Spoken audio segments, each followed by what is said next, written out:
Hvala za besedo. V 7. okoljskem akcijskem poročilu smo videli in zaznali napredke na posameznih področjih in pa tudi izzive, ki so pred nami predvsem na področju zraka, vode, živil. In vemo, da se Evropa zelo hitro spreminja in tudi hvala Bogu na področju okoljskih parametrov marsikaterem dosegamo napredek. Kar se tiče kmetijske politike, mislim, da je kmetijstvo pred zelo velikim izzivom, kako prehraniti vedno več ljudi.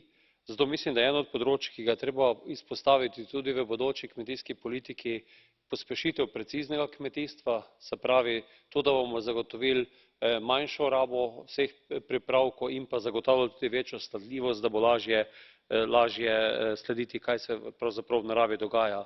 Pomembno biogospodarstvo, novi produkti, ki bodo nadomestili fosilna goriva, vsekakor pa biodiverziteta in me veseli, da bomo 20. maja praznovali prvi svetovni dan čebel, ki bo v Sloveniji in je nek indikator stanja čebel in okolja v naravi. Hvala.